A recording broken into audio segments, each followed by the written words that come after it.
မင်္ဂလာပါခင်ဗျာယနေ့2026ခုနှစ်ဩဂတ်စ်လ29ရက်နေ့အတွက်နောက်ဆုံးရရှိထားတဲ့အရေးကြီးဆုံးပြည်တွင်းနဲ့နိုင်ငံတကာသတင်းတွေကိုစူးစီးတင်ဆက်ပေးမယ်ကျွန်တော်တို့ရဲ့သတင်းအစီအစဉ်ကနေကြိုဆိုပါရစေကျွန်တော်တို့သတင်း channel အနေနဲ့နေ့စဉ်ဖြစ်ပေါ်နေတဲ့ပြည်တွင်းနဲ့နိုင်ငံတကာကအရေးကြီးတဲ့သတင်းအကြောင်းအရာတွေကိုအချိန်နဲ့တပြေးညီစူးစီးတင်ဆက်ပေးနေတာဖြစ်ပါတယ်သတင်းတွေကိုအသေးစိတ်မတင်ဆက်မီဒီကနေ့အတွက်အထူးသတိထားနားဆင်ရမယ့်ထိပ်တန်းသတင်းကောင်းစဉ်တွေကိုအရင်ဆုံးတင်ဆက်ပေးပါမယ်လျှက်စစ်မီးပြတ်တောက်မှုတွေကြုံတွေ့နေရတဲ့မြန်မာနိုင်ငံမှာရုရှားနိုင်ငံရဲ့အကူအညီနဲ့ဆောက်လုပ်မဲ့အသေးစားနျူကလ িয়ার ဓာတ်အားပေးစက်ရုံစီမံကိန်းကိုလာမယ့်2029ခုနှစ်မှာစတင်တော့မယ်လို့ရုရှားဘက်ကအတည်ပြုလိုက်တဲ့သတင်းစင်ကာပူ၊ဩစတြေးလျအပါအဝင်ပြည်ပရောက်မြန်မာလှုပ်ရှားသူတွေနဲ့လူငယ်တွေရဲ့အလုပ်အကိုင်နဲ့ပညာရေးအခွင့်အလမ်းတွေကိုချိန်ချောက်လာတဲ့စစ်ကောင်စီရဲ့ PE passport တက်တန်းတိုးမှုအသစ်တိုးမြင့်ပိတ်ပင်ချက်များမုံရွာခြေဆိုင်ခမာရစနစ်ကပေါက်ကြားလာတဲ့လျှို့ဝှက်စာရွက်စာတမ်းများအရမြန်မာစစ်တပ်အတွင်းစစ်သားမရှိတော့ဘဲတရင်အင်အား80ရာခိုင်နှုန်းလောက်အထိအတင်းအဓမ္မစစ်ထဲသွင်းခံထားရတဲ့လူသစ်တွေနဲ့သာဟန်ပြဖွဲ့စည်းထားရတဲ့စစ်ကောင်စီရဲ့အခြေအနေကချင်ပြည်နယ်လီဒိုလမ်းမပေါ်မှာအရက်သားဟန်ဆောင်ပြီးတွာလာနေတဲ့စစ်ရင်တန်းကို KIA ပူးပေါင်းတပ်တွေကကြားဖြတ်မိုင်းဆွဲတိုက်ခိုက်ခဲ့လို့အရာရှိကြီးတွေအပါအဝင်အကြအဆုံးများပြားခဲ့တဲ့မြေပြင်စစ်ရေးအခြေအနေများစကိုင်းတိုင်းချောင်းဦးမြို့နယ်မှာပလဖအဖွဲ့ရဲ့ဖမ်းဆီးစစ်ဆေးမှုကိုခံခဲ့ရတဲ့ရွှေသားကျောင်းထိုင်ဆရာတော်ပြန်လွန်တော်မူသွားတဲ့ကိစ္စပေါ်တာဝန်ခံမှုစနစ်မေးခွန်းထုတ်လာကြတဲ့အပြင်ရေဘေးသင့်ပြည်သူတွေအပေါ်လေကြောင်းကနေစစ်တပ်ကတရဇက်ဘုံကျဲနေတဲ့ဖြစ်ရဆိုများပါကစ္စတန်နိုင်ငံစေယုံတစ်ခုရဲ့တားဖွားနဲ့ကလေးကူတာဆောင်မီးလောင်မှုကြောင့်ဝေကင်းစကလေးငယ်တွေတေဆုံးခဲ့ရတဲ့ဝမ်းနည်းစရာဖြစ်ရဆိုနဲ့ဟော်မုစ်ရေလက်ကြားမှာအီရန်ကိုမိုင်းမထောင်ဖို့သမ္မတထရမ့်ရဲ့သတိပေးချက်စတဲ့နိုင်ငံတကာသတင်းတွေကိုစူးစီးတင်ဆက်ပေးသွားမှာဖြစ်ပါတယ်မြန်မာနိုင်ငံရဲ့စစ်ရေးနိုင်ငံရေးမတည်ငြိမ်မှုတွေကြားကပဲရုရှားနိုင်ငံပိုင်နျူကလ িয়ারစွမ်းအင်ကုမ္ပဏီဖြစ်တဲ့ Rosatom ဟာမြန်မာနိုင်ငံမှာအသေးစားနျူကလ িয়ার ဓာတ်အားပေးစက်ရုံ SMR စီမံကိန်းဆောက်လုပ်ဖို့ပြင်ဆင်မှုတွေကိုလာမယ့်2029ခုနှစ်အတွင်းမှာစတင်နိုင်တော့မယ်လို့အတည်ပြုပြောကြားလိုက်ပါတယ်။ကုမ္ပဏီရဲ့ညွှန်ကြားရေးမှူးချုပ် Alexey Likachov ရဲ့ထုတ်ပြန်ချက်အရစီမံကိန်းအတွက်ကနဦးအင်ဂျင်နီယာဆိုင်ရာနဲ့မြေပြင်စစ်တမ်းလုပ်ငန်းတွေကိုလှုပ်ဆောင်နိုင်ဖို့အတွက်လိုအပ်တဲ့စာချုပ်တွေကိုယခု2026နှစ်ကုန်ပိုင်းမှာအပိသက်လက်မှတ်ရေးထိုးနိုင်ဖို့မျှော်မှန်းထားတယ်လို့သိရပါတယ်။ဒီစီမံကိန်းဟာစစ်ကောင်စီဥက္ကဋ္ဌမင်းအောင်လှိုင်ရဲ့2025ခုနှစ်မတ်လအတွင်းရုရှားနိုင်ငံခီးစဉ်အတွင်းမှာနှစ်နိုင်ငံအစိုးရချင်းသဘောတူညီချက်အဖြစ်စတင်လက်မှတ်ရေးထိုးခဲ့တာဖြစ်ပါတယ်။လွန်ခဲ့တဲ့ဩဂုတ်လ18ရက်နေ့ကမော်စကိုမြို့မှာပြုလုပ်ခဲ့တဲ့ရုရှားဝန်ကြီးချုပ်နဲ့တွေ့ဆုံပွဲမှာလည်းဒီနျူကလ িয়ার စီမံကိန်းကိုဆက်လက်အကောင့်ထဲပေါ်ဖို့စစ်ကောင်စီဘက်ကထပ်မံဆွေးနွေးခဲ့ကြတယ်လို့သိရပါတယ်။စီမံကိန်းရဲ့ပထမအဆင့်မှာတစ်လုံးကိုလျှက်စစ်မက်ဂါဝတ်55ထုတ်လုပ်နိုင်တဲ့နျူကလ িয়ার ဓာတ်ပေါင်းပုံနှလုံးနဲ့စုစုပေါင်းမက်ဂါဝတ်110ထုတ်လုပ်ဖို့စီစဉ်ထားပြီးနောက်ပိုင်းမှာ330မက်ဂါဝတ်အထိတိုးချဲ့သွားဖို့ရည်ရွယ်ထားတာဖြစ်ပါတယ်အသုံးပြုမဲ့နည်းပညာကတော့ရုရှားနိုင်ငံရဲ့နျူကလ িয়ার ရေခဲခွဲသင်္ဘောတွေမှာသုံးစွဲနေတဲ့ RIDM 200နည်းပညာကိုအခြေခံထားတဲ့ RIDM 200N ဖိအားမြင့်ရေဘူးသုံးဓာတ်ပေါင်းပုံအမျိုးအစားဖြစ်တယ်လို့ Rosatom ရဲ့ဖော်ပြချက်တွေအရသိရပါတယ်။ဒါပေမဲ့မြေပြင်ကပကတိအခြေအနေတွေနဲ့ကျွမ်းကျင်သူတွေရဲ့သုံးသပ်ချက်တွေအရတော့ဒီစီမံကိန်းဟာစိန်ခေါ်မှုပေါင်းများစွာနဲ့ရင်ဆိုင်နေရတာဖြစ်ပါတယ်။စစ်အာဏာသိမ်းမှု6နှစ်နီးပါးကာလအတွင်းမှာစစ်ကောင်စီဟာတနိုင်ငံလုံးအတိုင်းအတာနဲ့နယ်မြေစိုးမိုးမှုတွေဆုံးရှုံးနေပြီးစီးပွားရေးခြောက်ထဲကျနေသလိုလျှက်စစ်မီးပြတ်တောက်မှုတွေတမိုင်းတလျှောက်အဆိုးရွားဆုံးကြုံတွေ့နေရတာဖြစ်ပါတယ်။ဒီလိုအခြေအနေမျိုးမှာနျူကလ িয়ার စီမံကိန်းကိုရှေ့တန်းတင်ပြသနေခြင်းဟာစစ်ကောင်စီအနေနဲ့သူတို့ရဲ့ပါဝါတည်မြဲရေးအတွက်ဝါဒဖြန့်ချီရေးကိရိယာတစ်ခုအဖြစ်အသုံးချဖို့ကြိုးပမ်းနေတာသာဖြစ်တယ်လို့စောင့်ကြည့်လေ့လာသူတွေကထောက်ပြနေကြပါတယ်။ရုရှားနိုင်ငံဘက်ကကြည့်မယ်ဆိုရင်လည်းသူတို့ရဲ့အသေးစားနျူကလ িয়ার စွမ်းအင် SMR နည်းပညာကိုကမ္ဘာဈေးကွက်သို့တင်ပို့နိုင်ဖို့အတွက်မြန်မာနိုင်ငံကိုစမ်းသပ်ခွင့်တစ်ခုနဲ့စီးပွားရေးအရာအကျိုးမြတ်ရယူနိုင်မဲ့ဈေးကွက်တစ်ခုအဖြစ်အသုံးချနေတာဖြစ်တယ်လို့ဆိုနိုင်ပါတယ်။ရုရှားဟာအလားတူစီမံကိန်းတစ်ခုကိုယခုနှစ်စမ်းပိုင်းအတွင်းဥဇဘက်ကစ္စတန်နိုင်ငံမှာလည်းစတင်ခဲ့ပါသေးတယ်။အခြားတစ်ဖက်မှာလည်းနျူကလ িয়ার နည်းပညာရှင်တွေနဲ့နိုင်ငံတကာအတိုင်းဝိုင်းကစိုးရိမ်ပူပန်မှုတွေမြင့်တက်နေပါတယ်။အာဏာသိမ်းစစ်အုပ်စုရဲ့လက်ထဲကိုနျူကလ িয়ার နည်းပညာရောက်ရှိသွားမဲ့အရေးဟာနျူကလ িয়ার လက်နက်ပြန့်ပွားမှုဆိုင်ရာပြဿနာတွေအပြင်ဓာတ်ပေါင်းဖို့ဘေးကင်းလုံခြုံရေးတဘာဝဘေးအန္တရာယ်နဲ့စစ်ဘေးကြောင့်မတော်တဆထိခိုက်မှုတွေဖြစ်လာနိုင်ခြေအပေါ်စိုးရိမ်စရာဖြစ်လာစေပါတယ်။ Rosatom ညွှန်ကြားရေးမှူးချုပ် Likachov ကိုယ်တိုင်ကလည်းဒီစီမံကိန်းအောင်မြင်ဖို့ဟာရုရှားဘက်ကအသင့်ဖြစ်မှုတွေမကပဲမြန်မာနိုင်ငံတွင်းကမြေပြင်အခြေအနေတွေအပေါ်မှာပါများစွာမူတည်နေတယ်လို့ဝန်ခံပြောကြားထားပါတယ်။ကြည့်ရှုသူပရိသတ်များခင်ဗျာအခုဆက်လက်တင်ဆက်ပေးချင်တာကတော့ပြည်ပရောက်မြန်မာလူငယ်တွေရဲ့ဘဝရည်တည်ရေးကိုတိုက်ရိုက်ချိန်ချောက်လာတဲ့သတင်းပဲဖြစ်ပါတယ်။ပြည်ပရောက်မြန်မာနိုင်ငံသားတွေနဲ့လူငယ်တွေအပေါ်နှီးမျိုးစုံနဲ့ဖိအားပေးထိန်းချုပ်ဖို့ကြိုးစားနေတဲ့စစ်ကောင်စီဟာအခုနောက်ဆုံးမှာတော့ပြည်ပမှာပညာသင်ကြားနေတဲ့သူတွေကင်ဆောင်ထားတဲ့ PE အမျိုးအစားနိုင်ငံကူးလက်မှတ်သက်တမ်းတိုးပေးတာကိုလုံးဝပိတ်ပင်ကန့်သတ်လိုက်ပြန်ပါပြီ။ဒီအသစ်ထုတ်ပြန်လိုက်တဲ့ကန့်သတ်ချက်အရစင်ကာပူ၊ဩစတြေးလျ၊နယူးဇီလန်နဲ့နယူးဂီနီစတဲ့နိုင်ငံလေးနိုင်ငံမှာရှိတဲ့မြန်မာတန်ယုံတွေအနေနဲ့ PE အမျိုးအစားနိုင်ငံကူးလက်မှတ်ကင်ဆောင်ထားသူတွေကိုသက်တမ်းတိုးပေးမှာမဟုတ်တော့ဘူးလို့သတင်းထုတ်ပြန်ထားပါတယ်။အထူးသဖြင့်ဩစတြေးလျကင်မရာမြို့မှာရှိတဲ့မြန်မာတန်ယုံကနေပြီးခဲ့တဲ့ဩဂုတ်လ20ရက်နေ့ကဒီလိုကန့်သတ်ချက်ထုတ်ပြန်ချက်ကိုတရားဝင်ထုတ်ပြန်ခဲ့တာဖြစ်ပါတယ်။ဒါ့အပြင်မိခိုနိုင်ငံကူးလက်မှတ်ဖြစ်တဲ့ PT အမျိုးအစား ကျောင်းသားနိုင်ငံကူးလက်မှတ်ဖြစ်တဲ့ PE အမျိုးအစားတွေကနေအခြားနိုင်ငံကူးလက်မှတ်အမျိုးအစားတွေစီပြောင်းလဲဖို့လျှောက်ထားရမှာလဲစစ်ကောင်စီဘက်ကစီကံချက်တွေကိုထပ်ဆင့်တိုးမြှင့်လိုက်ပါတယ်ဒီလိုပြောင်းလဲခြင်းတဲ့သူတွေအနေနဲ့တက်တန်းတိုးလျှောက်လွှာနဲ့အတူမိမိပြောင်းလဲလိုတဲ့အမျိုးအစားကိုရေးမှတ်တမ်းအပြည့်စုံတဲ့အထောက်အထားတွေကိုနိုင်ငံကူးလက်မှတ်တက်တန်းမကုန်ဆုံးမီ12လအလိုကလေးကကြိုတင်တင်ပြမှာဖြစ်ပြီးနေပြည်တော်ကသက်ဆိုင်ရာဝန်ကြီးဌာနရဲ့ခွင့်ပြုချက်ရမှသာတက်တန်းတိုးပြောင်းလဲပေးမယ်လို့ဆိုပါတယ်စီရေးလေးလာသူတွေနဲ့ပြည်ပရောက်မြန်မာလူငယ်တွေရဲ့ဝေဖန်ထောက်ပြချက်အရတော့နေပြည်တော်ဝန်ကြီးဌာနရဲ့ခွင့်ပြုချက်ကိုစောင့်ဆိုင်ခိုင်းတာဟာတမင်သက်သက်အချိန်ဆွဲစစ်ဆေးဖို့လိုအပ်ရင်ညှင်းပယ်ဖို့နဲ့ပြည်ပရောက်မြန်မာတွေကိုဖိနှိပ်ချုပ်ချယ်ဖို့အတွက်ပြင်ဆင်ထားတာဖြစ်တယ်လို့ဆိုကြပါတယ်အလားတူပဲအလောက်ကိုင်နိုင်ငံကူးလက်မှတ်ဖြစ်တဲ့ PJ ကိုင်ဆောင်ထားသူတွေအနေနဲ့လည်းနိုင်ငံကူးလက်မှတ်တက်တန်း6လပဲကျန်တော့တဲ့အချိန်ကြာမှသာတက်တန်းတိုးခွင့်ပေးတော့မှာဖြစ်ပြီးအခြားနိုင်ငံကူးလက်မှတ်ကနေ PJ အဖြစ်ပြောင်းလဲဖို့လျှောက်ထားရမှာလဲကန့်သက်ချက်တွေရှိလာပါတယ်စင်ကာပူနိုင်ငံမှာရှိတဲ့မြန်မာတန်ယုံကလည်းပြီးခဲ့တဲ့ဩဂုတ်လ25ရက်နေ့ကထုတ်ပြန်ချက်တစ်ခုထုတ်ပြန်ခဲ့ပြီးအလဲပတ်နိုင်ငံကူးလက်မှတ်ဖြစ်တဲ့ PV ကိုင်ဆောင်ထားရကနေအလောက်ကိုင်ဖြစ်တဲ့ PJ နိုင်ငံကူးလက်မှတ်အဖြစ်ပြောင်းလဲပြီးတက်တန်းတိုးကျင်သူတွေအနေနဲ့လက်တလောဆောင်ဆိုင်ဖို့လိုအပ်တယ်လို့အသိပေးထားပါတယ်ဒါပေမဲ့လက်တွေ့မြေပြင်မှာတော့ PV ကနေ PJ ပြောင်းပြီးတက်တန်းတိုးဖို့တန်ယုံကိုတွားရောက်သူတွေကိုဘာတက်တန်းတိုးမှမလုပ်ပေးပဲပြန်လွှတ်နေတယ်လို့စင်ကာပူရောက်မြန်မာနိုင်ငံသားတွေစီကသိရပါတယ်ထိုင်းနိုင်ငံမှာလည်းအခြေအနေတွေဟာပို့ပြီးတော့ဆိုးရွားချက်တဲနေပါတယ်ပြီးခဲ့တဲ့ဩဂုတ်လ19ရက်နေ့ကစပြီးထိုင်းရောက်မြန်မာနိုင်ငံသားတွေရဲ့နိုင်ငံကူးလက်မှတ်တက်တန်းတိုးတာတွေကိုတန်ယုံတွေကမလုပ်ပေးတော့ပဲနေပြည်တော်ကိုစာတင်ခိုင်းနေတယ်လို့ကိုယ်တိုင်တွားရောက်လျှောက်ထားသူတွေကပြောဆိုကြပါတယ်ဒီလိုနေပြည်တော်ကိုစာတင်ပြီးတက်တန်းတိုးခွင့်ရဖို့အတွက်အစစ်စစ်လှုပ်ဆောင်ရတဲ့လုပ်ငန်းစဉ်တွေဟာ2လကနေ4လအထိကြာမြင့်နိုင်တယ်လို့လည်း passport ဝန်ဆောင်မှုပွဲစားတွေကသုံးသပ်ထားကြပါတယ်လက်ရှိမြန်မာနိုင်ငံတွင်းမှာတော့စစ်ကောင်စီဟာစစ်မှုထမ်းဥပဒေကိုအကြောင်းပြပြီးလူငယ်တွေကိုအတင်းအဓမ္မဖမ်းဆီးတာတွေလှုပ်ဆောင်နေတယ်လို့ပြည်ပကိုထွက်ပြေးတိမ်းရှောင်ပြီးကြောင်းတက်နေတဲ့သူတွေအလုပ်လုပ်နေတဲ့လူငယ်တွေကိုလည်းနိုင်ငံကူးလက်မှတ်တက်တန်းတိုးမှုပိတ်ပင်တဲ့နည်းလမ်းနဲ့နိုင်ငံတွင်းပြန်လာရအောင်ဒီမျိုးစုံနဲ့ဖိအားပေးချိန်ချောက်နေတာဖြစ်ပါတယ်ဒီလိုကြမ်းတမ်းရက်စက်တဲ့ကန့်သက်ချက်တွေကြောင့်ပြည်ပရောက်မြန်မာလူငယ်အများပြားဟာ passport တက်တန်းကုန်ဆုံးသွားပါကမိမိနိုင်ငံကိုလည်းပြန်လို့မရပြည်ပမှာလည်းတရားမဝင်နေထိုင်သူတွေဖြစ်သွားမဲ့ဘဝအနေအဆိုးနဲ့ရင်ဆိုင်နေကြရပါတယ်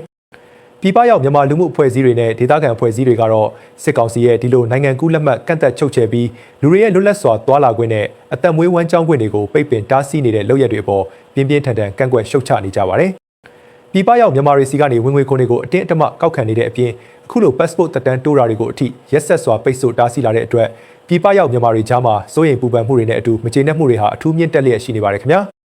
အခုဆက်လက်တင်ဆက်ပေးခြင်းတဲ့သတင်းကတော့မြန်မာစစ်တပ်ရဲ့တပ်တွင်းပြိုလဲမှုတွေကိုအတိုင်းအသားမြင်တွေ့လိုက်ရတဲ့ထူးခြားသတင်းပဲဖြစ်ပါတယ်။စကိုင်းတိုင်းကြောင်မြောင်းမြို့မှာအခြေစိုက်တဲ့စစ်ကောင်စီရဲ့တပ်မ33လက်အောက်ခံတိုက်ခိုက်ရေးတပ်ရင်းတစ်ခုဖြစ်တဲ့ခမရ12တပ်ရင်းစီကနေအလွန်လျှို့ဝှက်ထားတဲ့တပ်တွင်းစာရွက်စာတမ်းတွေပေါက်ကြားလာခဲ့ပါတယ်။ဒီပေါက်ကြားလာတဲ့စာရွက်စာတမ်းတွေအရစစ်ကောင်စီတပ်ထဲမှာစစ်စင်ရေးထွက်ဖို့အတွက်တပ်ဖွဲ့ပုံစံမပြည့်မီတော့တဲ့အပြင်အရာရှိနဲ့စစ်တီအင်အားအစမတန်ပြုံးတီးနေတဲ့အခြေအနေကိုအထင်ရှားမြင်တွေ့လိုက်ရတာဖြစ်ပါတယ်။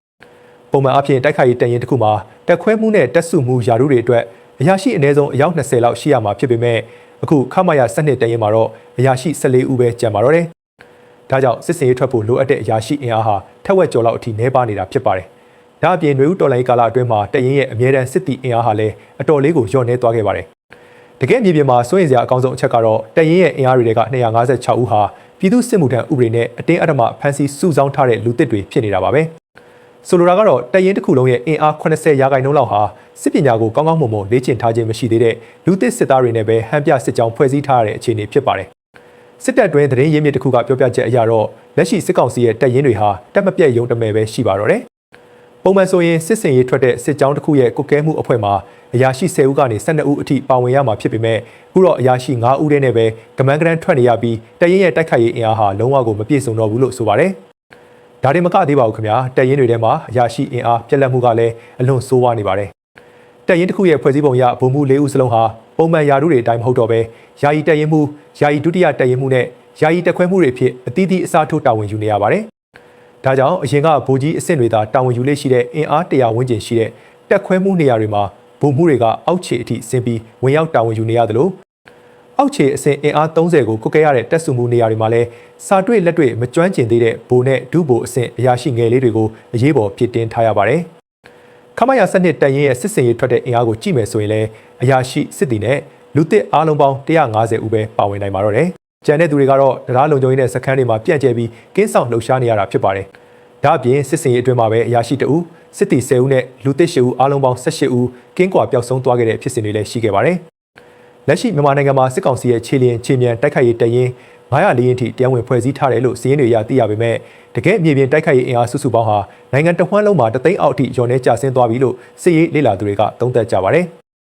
အထူးသဖြင့်ရှမ်းပြည်နယ်မြောက်ပိုင်းနဲ့ရခိုင်ပြည်နယ်တွေမှာစစ်ကောင်စီရဲ့တပ်ရင်းဌာနချုပ်တွေအများအပြားပြိုကွဲခဲ့ရတဲ့အတွက်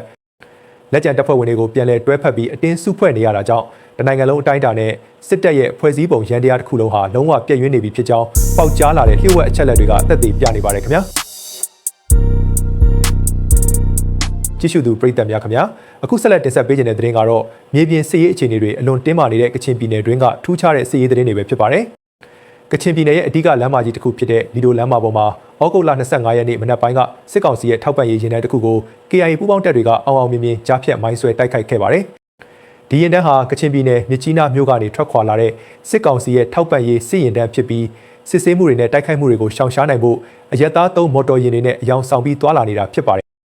်ဒါပေမဲ့တော်လှန်ရေးအင်အားစုတွေရဲ့တိကျတဲ့မြေပြင်သတင်းအချက်အလက်စုဆောင်းမှုနဲ့စောင့်ကြည့်ထောက်လှမ်းရေးကွန်ရက်တွေကြောင့်လီဒိုလမ်းမပေါ်ကနောင်မီကျေးရွာအဝယ်မှာတိုက်ခိုက်ခံခဲ့ရတာဖြစ်ပါတယ်ဒီမိုင်းဆွဲတိုက်ခိုက်မှုကြောင့်စစ်ရင်တန်းတွေကအနည်းဆုံးမော်တော်ယာဉ်3စီးဟာမီးလောင်ပေါက်ကွဲသွားခဲ့ပြီးတပ်ဖွဲ့ဝင်အများပြားလည်းဒဏ်ရာရရှိခဲ့ပါတယ်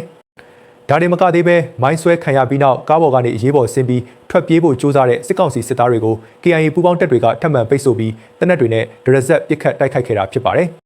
ဒီလိုတိုက်ခိုက်မှုကြောင့်စစ်ကောင်စီဘက်ကတပ်ရင်းမှုတအုပ်အပါအဝင်အနည်းဆုံးစစ်သည်10ဦးထပ်မံပွဲချင်းပြီးတိတ်ဆုံးသွားခဲ့တယ်လို့မြေပြင်စစ်ရေးသတင်းရင်းမြစ်တွေစီကသိရပါတယ်အဆိုပါပြစ်ခတ်တိုက်ခိုက်မှုအတွင်းခမရ318တပ်ရင်းရဲ့တပ်ရင်းမှုကိုယ်တိုင်လိုက်ပါလာတယ်လို့လည်းစစ်ရေးသတင်းရင်းမြစ်တွေကပြောဆိုထားကြပါတယ်။တိုက်ပွဲဖြစ်ပွားပြီးနောက်အနီးနားပတ်ဝန်းကျင်တွေမှာစစ်ရေးဆက်လက်တင်းမာနေဆဲဖြစ်ပြီးနှစ်ဖက်တိုက်ပွဲတွေပုံမပြင်းထန်လာနိုင်တာကြောင့်လမ်းမိုင်းဒီကဒေသခံပြည်သူတွေအနေနဲ့စစ်ရေးတတိအပြည့်နဲ့တွာလာနေထိုင်ကြဖို့တော်လှန်ရေးအဖွဲ့တွေကတတိပေးထားပါတယ်။တပြိုင်နက်တည်းမှာပဲကချင်ပြည်နယ်တောင်ပိုင်းရွှေကူမြို့နယ်ဘက်မှာလည်းစစ်ကောင်စီတပ်နဲ့ KIA PDF ပူးပေါင်းတပ်တွေအကြားတိုက်ပွဲတွေဟာနေ့စဉ်လိုပြင်းထန်နေပါတယ်။ပြီးခဲ့တဲ့ဩဂုတ်လ24ရက်နေ့ကရွှေကူမြို့အနီး AR မြစ်စိတ်ကမ်းမှာရှိတဲ့စစ်ကောင်စီရဲ့စက်လှေတွေကို KIA နဲ့ကချင်ပြည်သူ့ကာကွယ်ရေးတပ် KPDF က drone တွေအသုံးပြုပြီးဘုံကျဲတိုက်ခိုက်ခဲ့တာကြောင့်စစ်ကောင်စီဘက်ကထိခိုက်ဒေဆုံးမှုများပြားခဲ့ပါတယ်။ဒါ့အပြင်တော်လိုင်းပူးပေါင်းတပ်တွေကစစ်ကောင်စီရဲ့ကင်းစခန်းတချို့ကိုပါတိုက်ခိုက်သိမ်းပိုက်နိုင်ခဲ့ပြီးလက်နက်ခဲယမ်းအများအပြားကိုလည်းသိမ်းဆည်းရမိခဲ့တာဖြစ်ပါတယ်။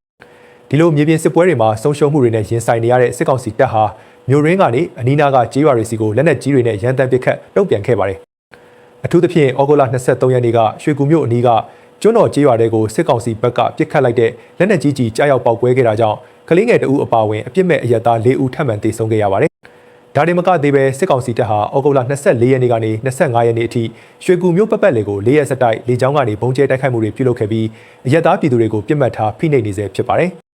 ရွှေကူမြို့နယ်အတွင်းပြီးခဲ့တဲ့ဇွန်လ17ရက်နေ့ကစတင်ခဲ့တဲ့စစ်ရေးပဋိပက္ခတွေကြောင့်လက်ရှိအချိန်အထိလက်နက်ကြီးထိမှန်တာနဲ့စစ်တပ်ရဲ့ဖမ်းဆီးတပ်ဖြတ်မှုတွေကြောင့်အပြစ်မဲ့ပြည်သူ15ဦးခန့်သေဆုံးခဲ့ရပြီဖြစ်ကြောင်းသတင်းတင်ဆက်လိုက်ရပါတယ်ခင်ဗျာအခုဆက်လက်တင်ဆက်ပေးခြင်းတဲ့သတင်းကတော့စကိုင်းတိုင်းအတွင်းကအလွန်စိတ်မကောင်းစရာကောင်းတဲ့ဖြစ်ရပ်ဆိုးနှစ်ခုအကြောင်းပဲဖြစ်ပါတယ်ခင်ဗျာပထမဆုံးအနေနဲ့စကိုင်းတိုင်းချောင်းမြို့နယ်ရွှေဓားကြကျေးရွာကကျောင်းထိုင်ဆရာတော်အရှင်အိမ်ထွာစာရဟာဒေသခံပြည်သူလုံခြုံရေးအဖွဲ့ဖြစ်တဲ့ပလဖရဲ့ဖမ်းဆီးစစ်ဆေးမှုကိုခံခဲ့ရပြီးတဲ့နောက်ဒဏ်ရာတွေနဲ့ပြန်လွန်တော်မူသွားခဲ့တဲ့သတင်းဆိုးပဲဖြစ်ပါတယ်ဖြစ်စဉ်ကတော့ပြီးခဲ့တဲ့ဩဂုတ်လ18ရက်နေ့ညပိုင်းမှာချောင်းဦးမြို့နယ်ပြည်သူ့လုံခြုံရေးအဖွဲ့ပလဖတွေနဲ့ပြည်သူ့ကာကွယ်ရေးအဖွဲ့ပကဖတွေပူးပေါင်းပြီးအရှိန်ဒွာဇာရအပါအဝင်မုံရွာခရိုင်ဖိုက်တာ1တပ်ဖွဲ့ဝင်2ဦးဒေသကာကွယ်ရေးတပ်ဖွဲ့ဝင်ဟောင်း2ဦးနဲ့အမျိုးသမီး2ဦးအပါအဝင်ဒေသခံ4ဦးကိုခရိုင်အမိန့်ဆိုပြီးရုတ်တရက်ဖမ်းဆီးခေါ်ဆောင်သွားခဲ့တာပါဖမ်းဆီးပြီးနောက်ပိုင်းမှာတပ်ရင်းကရဲဘော်တွေကိုတော့ပြန်လွှတ်ပေးခဲ့ပြီးဒေသခံတွေနဲ့ဆရာတော်ကိုတော့ဆက်လက်ထိန်းသိမ်းစစ်ဆေးခဲ့တာဖြစ်ပါတယ်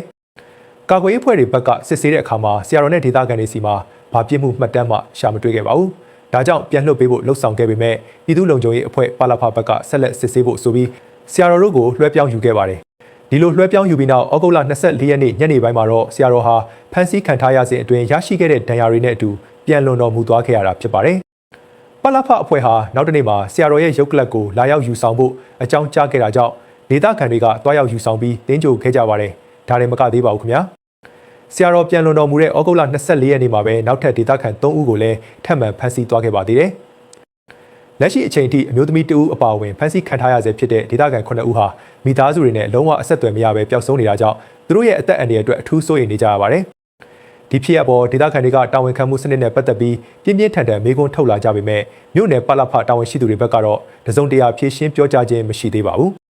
မြို့သားညီညွတ်ရေးအစိုးရ NUG ရဲ့ပြည်ထောင်ဝန်ကြီးဌာနဒုတိယဝန်ကြီးကတော့စကိုင်း Federal Unit အစိုးရအဖွဲ့ဖွဲ့စည်းပြီးဖြစ်တာကြောင့်ဒီကိစ္စကိုစကိုင်း Federal Unit ပြည်ထောင်ဝန်ကြီးဌာနကကင်တွယ်ဆောင်ရွက်သွားမယ်လို့ပြောကြားထားပါတယ်။ ဒါပေမဲ့တော်လှန်ရေးအစိုးရအဖွဲ့တွေကြားအာဏာလွှဲပြောင်းရေးအပြည့်အဝမပြီးပြတ်သေးတာကြောင့်လုပ်ငန်းစဉ်တွေနှောင့်နှေးနေတဲ့အပေါ်ပြည်သူတွေကြားဝေဖန်မှုတွေရှိနေပါတယ်ခင်ဗျာနောက်ထပ်စကိုင်းတိုင်းတွေကပဲဝမ်းနည်းစရာကောင်းတဲ့သတင်းတစ်ခုကတော့ရေဘေးဒုက္ခအပြင်စစ်ဘေးဒုက္ခကိုပါနှစ်ထပ်ကွမ်းခံစားနေရတဲ့ရေဘေးတင်ပြည်သူတွေအပေါ်စစ်ကောင်စီကလေကြောင်းကနေရရဆက်ဆက်ဘုံကျဲတိုက်ခိုက်နေတဲ့သတင်းပဲဖြစ်ပါတယ်မြို့သားညီညွတ်ရေးအစိုးရ NUG ရဲ့ထုတ်ပြန်ချက်အရဩဂုတ်လ9ရက်နေ့ကနေ23ရက်နေ့အထိ15ရက်တာကာလအတွင်းရေဘေးတင်နေတဲ့မြန်မာနိုင်ငံအနှံ့အပြားကဒေသတွေကိုစစ်ကောင်စီတပ်ဟာလေကြောင်းကနေအကြိမ်ပေါင်း239ကြိမ်အထိဘုံကျဲတိုက်ခိုက်ခဲ့ပါတယ်ဒီတိုက်ခိုက်မှုတွေကြောင့်ရေဘေးဒုက္ခသည်တွေအပါအဝင်အပြစ်မဲ့ပြည်သူ88ဦးသေဆုံးပြီး158ဦးဒဏ်ရာရရှိခဲ့တဲ့အပြင်စာတင်ကျောင်းတွေနဲ့ဘုံကြီးကျောင်းတွေလည်းပျက်စီးခဲ့ရပါတယ်အထူးသဖြင့်ရေဘေးအန္တရာယ်ကိုပြင်းပြင်းထန်ထန်ရင်ဆိုင်နေရပြီးလူဦးရေ2သိန်းကျော်ဒုက္ခရောက်နေတဲ့စကိုင်းတိုင်းအတွင်းကမြို့နယ်14ခုကိုစစ်တပ်ကလေကြောင်းကနေအကြိမ်60အထိဘုံကျဲတိုက်ခိုက်ခဲ့တာကြောင့်ဒေသခံပြည်သူ39ဦးသေဆုံးပြီး59ဦးဒဏ်ရာရရှိခဲ့ပါတယ်အထူးသဖြင့်ရေကြီးရေရှမ်းမှုတွေဖြစ်ပေါ်နေတဲ့ဝက်လက်ခင်ဦးကန့်ဘလူးစတဲ့မြို့နယ်တွေကိုစစ်တပ်ကပြစ်မှတ်ထားတိုက်ခိုက်ခဲ့တာဖြစ်ပါတယ်ပြီးခဲ့တဲ့ဩဂုတ်လ18ရက်နဲ့18ရက်နေ့တွေတုန်းကလည်းရေဘေးသင့်နေရတဲ့ဝက်လက်မြို့နယ်နဲ့အရာတော်မြို့နယ်တွေကိုလေရင်တွေဒရုန်းတွေနဲ့ဘုံကျဲတိုက်ခိုက်ခဲ့လို့တပ်စွန်စံပြအသက်လူရုန်းကန်နေရတဲ့အထက်ကဝက်လက်မြို့နယ်ရွာသားကြီးကျေးရွာဘုံတော်ကြီးကျောင်းကတက်တော်80အရွယ်ကျောင်းထိုင်ဆရာတော်ဗဒနာကူမာရအပါအဝင်အရက်သား2ဦးပွဲချင်းပြီးတေဆုံးခဲ့ရပြီး3ဦးထိခိုက်ဒဏ်ရာရရှိခဲ့ပါတယ်စစ်ရေးလှုပ်ရှားမှုလုံးဝမရှိဘဲရေဘေးဒုက္ခတွေပဲရှိနေတဲ့ဝက်လက်မြို့နယ်တွင်းကကျေးရွာတွေနဲ့အရာတော်မြို့နယ်နဂါးတွင်းကျေးရွာတို့ကိုစစ်ကောင်စီရဲ့ရွှေဘိုအခြေစိုက်တပ်များနဲ့အရာတော်နဂါးတွင်းစခန်းတို့ကနေဒရုန်းတွေလေယာဉ်တွေအသုံးပြုပြီးဘုံကျဲခဲ့တာဖြစ်ပါတယ်။ဒါဟာတဘာဝဘေးအန္တရာယ်ကိုအခွင့်ကောင်းယူပြီးအစုလိုက်အပြုံလိုက်ဖိနှိပ်တပ်ဖြတ်နေတဲ့စစ်ကောင်စီရဲ့ရုံးမာရက်ဆက်တဲ့စစ်ရာဇဝမှုတွေကိုပုံမထင်ရှားစေတဲ့လုပ်ရပဲဖြစ်ပါတယ်ခင်ဗျာ။ကမ္ဘာတဝန်းကစိတ်ဝင်စားစရာနိုင်ငံတကာသတင်းတွေကိုစူးစီးတင်ဆက်ပေးကြပါမယ်ခင်ဗျာ။ပထမအဆုံးသတင်းအနေနဲ့ပါကစ္စတန်နိုင်ငံကအစိုးရစေယုံတစ်ခုမှာအလွန်ဝမ်းနည်းတုန်လှုပ်စရာကောင်းတဲ့မီးလောင်မှုဖြစ်ရဆိုးတစ်ခုဖြစ်ပွားခဲ့ပါတယ်။ပါကစ္စတန်နိုင်ငံကစေယုံတစ်ခုရဲ့မွေးကင်းစကလေးငယ်တွေကုသပေးရာတားဖွားဆောင်မှာမီးလောင်မှုဖြစ်ပွားခဲ့လို့အပြစ်မဲ့တဲ့မွေးကင်းစကလေးငယ်14ဦးထပ်မံတေဆုံးခဲ့ရပါတယ်။စုံစမ်းစစ်ဆေးရေးအဖွဲ့ရဲ့ကနဦးထုတ်ပြန်ချက်အရဒီမီးလောင်မှုဟာအခန်းတွင်းဖွင့်ထားတဲ့လေအေးပေးဆက်ကနေတဆင့်လျှက်စစ်ဝါယာ shock ဖြစ်ပြီးကူးဆက်လောင်ကျွမ်းခဲ့တာဖြစ်နိုင်တယ်လို့ယူဆထားကြပါတယ်။ဒီဖြစ်ရဆိုးနဲ့ပတ်သက်ပြီးပါကစ္စတန်ဝန်ကြီးချုပ်အပါအဝင်နိုင်ငံတော်အဆင့်အရာရှိကြီးတွေကအထူးပဲဝမ်းနည်းတုန်လှုပ်ရကြောင်းပြောဆိုထားကြပြီ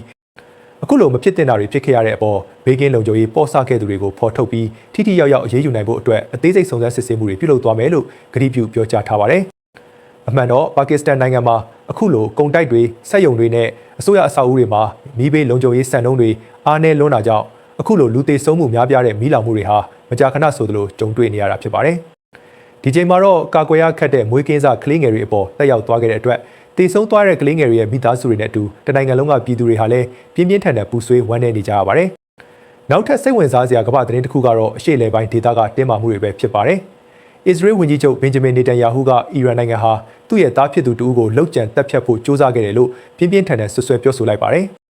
ဝန်ကြီးချုပ်နေတန်ယာဟုဟာဖုန်းကနေတဆင့်ပြုလုပ်ခဲ့တဲ့အင်တာဗျူးတစ်ခုအတွင်းမှာဒီလိုပြောကြားခဲ့တာဖြစ်ပြီးဘယ်အချိန်ကဘယ်လိုလှုပ်ကြံဖို့ကြိုးစားခဲ့လဲဆိုတဲ့အသေးစိတ်အချက်လက်တွေကိုတော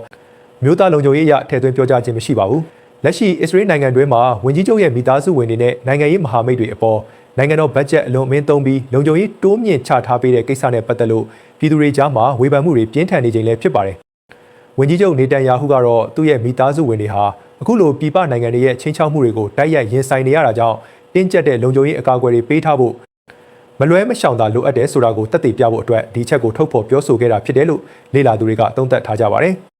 တပြိုင်နက်တည်းမှာပဲအမေရိကန်သမ္မတဒေါ်နယ်ထရမ့်ကလည်းအီရန်နိုင်ငံကိုပြင်းထန်တဲ့သတိပေးချက်တစ်ခုထပ်မံထုတ်ပြန်လိုက်ပြန်ပါတယ်။ကမ္ဘာရေနံတင်ပို့မှုလမ်းကြောင်းအတွက်အလွန်အရေးပါတဲ့ဟော်မုတ်ရေလက်ကြားအတွင်းမှာအီရန်နိုင်ငံအနေနဲ့ရေအောက်ပိုင်းတွေထပ်မံထောင်တာမျိုးမလုပ်ဖို့သမ္မတထရမ့်ကပြက်ပြက်သားသားသတိပေးလိုက်တာဖြစ်ပါတယ်။ဟော်မုတ်ရေလက်ကြားဟာကမ္ဘာစွမ်းအင်လုံခြုံရေးအတွက်အဓိကတော့ချက်ကြတဲ့ဒေသဖြစ်ပြီးဒီနေရာမှာမိုင်းထောင်ပြီးတင်ပေါ်လမ်းကြောင်းတွေကိုနှောက်ယှက်မယ်ဆိုရင်နိုင်ငံတကာစစ်ရေးပဋိပက္ခကြီးတစ်ခုအထိဦးတည်သွားနိုင်တာကြောင့်အမေရိကန်အနေနဲ့ဒီကိစ္စကိုလုံးဝလက်ခံမှာမဟုတ်ဘူးလို့ဆိုပါတယ်။လက်ရှိကမ္ဘာနိုင်ငံရေးစင်မြင့်ထက်မှာတော့စီးပွားရေးအကျပ်တဲတွေစားနပ်ရိက္ခာမလုံလောက်မှုတွေနဲ့အတူဩဇာလွှမ်းမိုးဖို့ကြိုးစားနေကြတဲ့အင်အားကြီးနိုင်ငံတွေရဲ့စစ်ရေးနိုင်ငံရေးထိပ်တိုက်ရင်ဆိုင်မှုတွေဟာပုံမပြင်းထန်လာနေပြီးနိုင်ငံတကာရဲ့ငြိမ်းချမ်းရေးနဲ့လုံခြုံရေးအပေါ်ကြီးမားတဲ့စိုးရိမ်ပူပန်မှုတွေရှိနေစေဖြစ်ကြောင်းတင်ဆက်လိုက်ရပါတယ်ခင်ဗျာ။မြန်မာနိုင်ငံရဲ့စစ်ရေးနိုင်ငံရေးအခြေအနေတွေဟာနေ့စဉ်နဲ့အမျှအပြောင်းလဲမြန်ဆန်နေသလိုကမ္ဘာတစ်ဝန်းမှာလည်းထူးခြားတဲ့ဖြစ်ရပ်တွေစက်တိုက်ဖြစ်ပွားနေတာကိုမြင်တွေ့ရမှာဖြစ်ပါတယ်။ကျွန်တော်တို့ channel အနေနဲ့ယုံကြည်စိတ်ချရတဲ့သတင်းထူးတွေကိုနေ့စဉ်ဆက်လက်စီစစ်တင်ဆက်ပေးသွားမှာဖြစ်တာကြောင့်သတင်းတွေကိုလက်မလွတ်တမ်းစောင့်မျှော်ကြည့်ရှုနိုင်ဖို့ကျွန်တော်တို့ရဲ့ YouTube channel လေးကို